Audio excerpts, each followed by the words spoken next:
बिस्मिल्लाहिर्रहमानिर्रहीम। महताब हैदर नए एपिसोड के साथ आपकी खिदमत में हाजिर है। जो पाकिस्तान के फेडरल कैपिटल में आईएमएफ की टीम आई है, आज टेक्निकल लेवल की टॉक्स उनके साथ कंक्लूड होंगी और नेक्स्ट वीक से जो पॉलिसी लेवल टॉक्स हैं वो उन पे दोनों sides memorandum of economic and financial policies का जो डॉक्यूमेंट है उसको तय करेंगी। अभी तक की जो चीज़ें हैं वो मैं आपके सामने रखना चाहता हूँ। एक तो जो फिस्कल साइड है उसका एक गैप जो है वो मौजूद है। इसके बावजूद कि एफबीआर 7,470 अरब रुपए का टारगेट आईएमएफ को ये यकीनदानी करवा रहा है कि वो अचीव करने में कामयाब हो जाएगा। क्योंकि कुछ नई डेवलपमेंट्स हुई हैं, उस कॉन्टेक्स्ट में आपके साथ उस पूरे कॉन्टेक्स्ट को बयान करना ज़रूरी है। जो पिछले वीलॉग्स हैं मैंने उसमें बताया था कि एफबीआर की असेसमेंट थी कि कोई 170 अरब रुपए का शॉर्टफॉल होगा। ये एफबीआर की इंटरनल असेसमेंट है नहीं, ये थी। उसके बाद ये हुआ कि ये जो रीसेंट डीवैल्यूएशन हुई जिसमें रुपया कोई 220 से अब 272 को क्रॉस कर चुका है, इसके नतीजे में एफबीआर का जो रेवेन्यू है उसमें जो एफबीआर की अभी तक की असेसमेंट है वो ये है कि इस डीवैल्यूएशन के नतीजे में कम से कम उन्हें 100 अरब रुपए का उनका टैक्स रेवेन्यू में फ़ायदा होगा। तो अब एफबीआर बड़ा कॉन्फिडेंट है कि वो 7,470 अरब रुपए का जो टारगेट है उसको अचीव कर लेंगे। लेकिन आईएमएफ की प्रिस्क्रिप्शन इससे इंटायरली डिफरेंट है। आईएमएफ ये कह रहा है कि एफबीआर तो अपना टारगेट अचीव कर लेगा, लेकिन दो चीज़ें हैं जो उन्होंने टेबल पे रख दी हैं। एक तो उन्होंने ये कहा है जी कि आपका जो ओवरऑल फिस्कल फ्रेमवर्क है, अगर एफबीआर का टारगेट अचीव भी हो जाता है तो चूँकि आपकी सब्सिडीज़ जो एक्सपेंडिचर्स हैं, आपका जो डेट सर्विसिंग है और इसके अलावा जो बाकी एक्सपेंडिचर्स के ऊपर प्रेशर है, उसके नतीजे में फिस्कल गैप है। तो उस फिस्कल गैप को आपको रिकवर करना पड़ेगा। दो चीज़ें अब डिपेंड करती हैं ओवरऑल फिस्कल गैप के एग्जैक्ट साइज़ को डिटरमिन करने के लिए। एक तो ये है कि आईएमएफ कितनी वेवर देता है या एडजस्टर देता है जो फ्लड से रिलेटेड एक्सपेंडिचर्स है, उन एक्सपेंडिचर्स को निकाल कर जो बाकी गैप है वो एफबीआर से कहा जा रहा है, हुकूमत पाकिस्तान से ये कहा जा रहा है कि आप कॉम्बिनेशन ऑफ मेजर्स लें जिसमें कुछ टैक्सेशन के मेजर्स हैं और कुछ नॉन टैक्स रेवेन्यू के मेजर्स हैं। टैक्सेशन के मेजर्स के बारे में बात करने से पहले मैं नॉन टैक्स रेवेन्यू और पीडीएल पे बात करना चाहूँगा। एक ऑप्शन आईएमएफ ने ये रखी है कि आप जो मनी बिल ला रहे हैं, अभी ऑर्डिनेंस के ज़रिए मिनी बजट आएगा, तो आप उसमें पेट्रोलियम लेवी के अंदर इजाफा कर दें ताकि जो पेट्रोल के ऊपर अब मैक्सिमम 50 रुपए की लिमिट है इस टाइम, तो इस 50 रुपए की लिमिट को बढ़ा के 60, 70 या 80 रुपए कर दिया जाए। दूसरी तरफ जो एफबीआर की प्रपोजल्स हैं वो ये है कि अगर आप ये नहीं करना चाहते तो उसके बाद आप पीयूएल पे 17% जीएसटी लगा दें। ये दोनों प्रपोजल्स अंडर कंसिडरेशन हैं। इसके अलावा विदहोल्डिंग टैक्स के रेट्स, फ्लड लेवी, बैंकों के प्रॉफिट के ऊपर लेवी, ये सारी प्रपोजल्स अंडर कंसिडरेशन हैं। लेकिन एक शहबाज राना ने आज इस पे स्टोरी की है और वो अपनी स्टोरी में ये लिखते हैं कि एक तजवीज़ आईएमएफ ने और भी दे दी है और वह दे दी है कि 17% जो जीएसटी का रेट है इसको बढ़ाकर 18% कर दिया, यानी 1% जीएसटी के अंदर इजाफा किया जाए। मैं आईएमएफ की तरफ से डेफिनेटली ये प्रपोजल होगी, लेकिन डार साहब के लिए बड़ा ही कड़ा इम्तिहान है। अब वो सारी प्रिस्क्रिप्शंस जिनको वो इन्फ्लेशनरी समझते हैं, एक कड़वी गोली सबसे पहले उन्हें और फिर पाकिस्तान के अवाम को निकलने के लिए तैयार रहना चाहिए।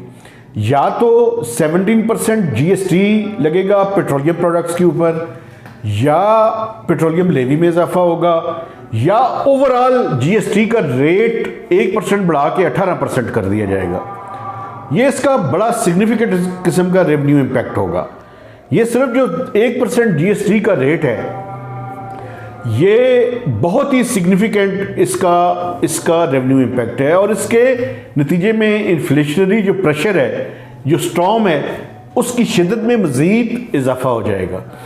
अब देखना ये है कि फिस्कल गैप पे, जो अभी तक का फिस्कल गैप आईएमएफ ने आइडेंटिफाई किया है, फ्लड लेवी अगर वो 500 या 470 से 500 अरब रुपए तक वो मानते हैं, तो तकरीबन कोई 600 अरब रुपए का ये गैप है।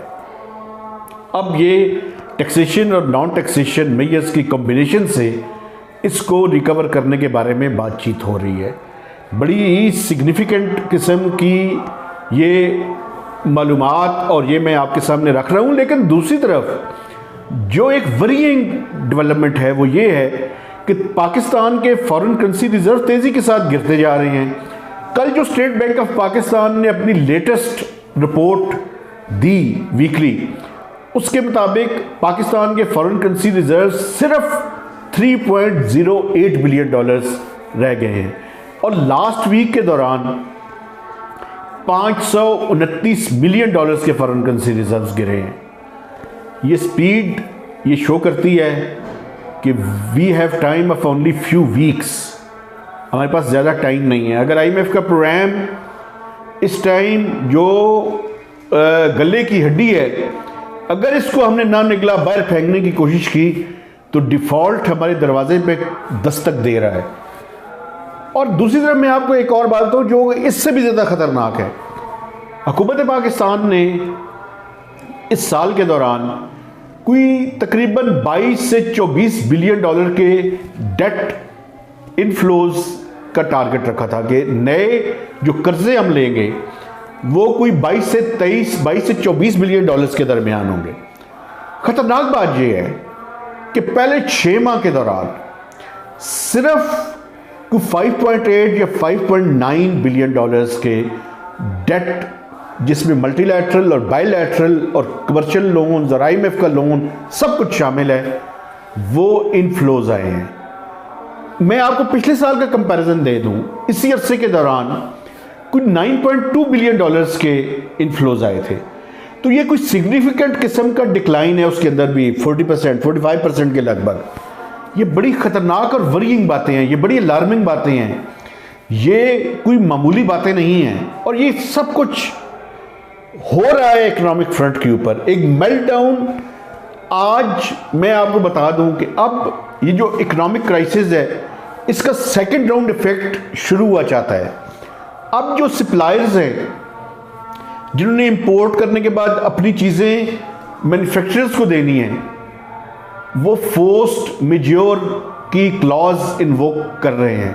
वो ये कह रहे हैं कि चूंकि हमारी एलसीज नहीं खुल रही, और दूसरा डिवैल्यूएशन की वजह से अगर हमने आपको 200 रुपये की 220 रुपये पर डॉलर के हिसाब से कोई चीज़ कोटेशन दी थी, अब वो उस कोटेशन के मुताबिक हम करने के काबिल नहीं है, चूंकि अब हमें डॉलर 270 रुपये का मिल रहा है। तो ये एक तरह का डिफ़ॉल्ट है। दूसरी तरह का डिफ़ॉल्ट अभी आना है, और वो डिफ़ॉल्ट ये है कि जो पाकिस्तान का मैन्युफैक्चरिंग सेक्टर है, जो फैक्ट्रीज़ हैं, वो बैंक्स को अपने कर्जात वापस करने के काबिल नहीं होंगी, वहाँ पे भी एक डिफ़ॉल्ट आना है। तो ये सेकंड और थर्ड राउंड का इफेक्ट आपको आइंदा चंद दिनों के अंदर एक पाकिस्तान का जो मैन्युफैक्चरिंग सेक्टर है, जो सर्विसेज सेक्टर है, जो रिटेल है, जो होलसेल का सेक्टर है, उन सब से चीखो पुकार की आवाज़ें आनी शुरू हो जाएंगी। और उनकी चीखो पुकार बिल्कुल जस्टिफाइड है।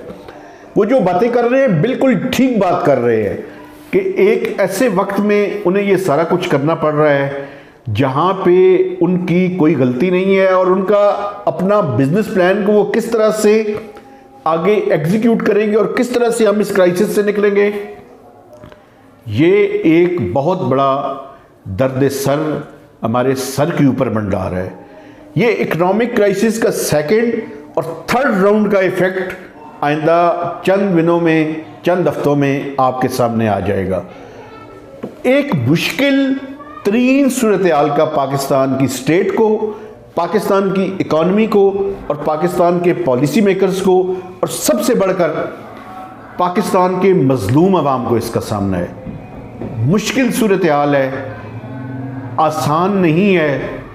इस तरह का क्राइसिस आज तक पाकिस्तान में आया नहीं है। इस तरह का क्राइसिस हमने कभी फेस नहीं किया और ये सारा कुछ एक ऐसे वक्त में है जब पॉलिटिकल क्राइसिस भी अपने पीक के ऊपर है। ये साइमल्टेनियस दोनों क्राइसिस पाकिस्तान की सर्वाइवल के लिए ख़तरा है। तो हमें अपना एक्ट टुगेदर करना पड़ेगा, पाकिस्तान के तमाम स्टेक होल्डर्स को, पाकिस्तान के अवाम को शऊर के साथ और पूरी अवेयरनेस के साथ, और पाकिस्तान के मैन्युफैक्चरिंग सेक्टर को बहुत ज़्यादा मुश्किलात आगे आने वाली है। जब उनको मुश्किलात आएंगी तो पाकिस्तान की अवाम के ऊपर भी मुश्किलात आएंगी। तो जो इन्फ्लेशन इस टाइम 7.6% पे खड़ी है, ये आइंदा आने वाले चंद हफ्तों और चंद महीनों के दौरान 30 से 35% को क्रॉस करने वाली है। तो एक तरफ महंगाई का तूफान, दूसरी तरफ पाकिस्तान की इकॉनमी स्टैगफ्लेशन। स्टैगफ्लेशन से क्या मुराद है? Low growth, higher inflation.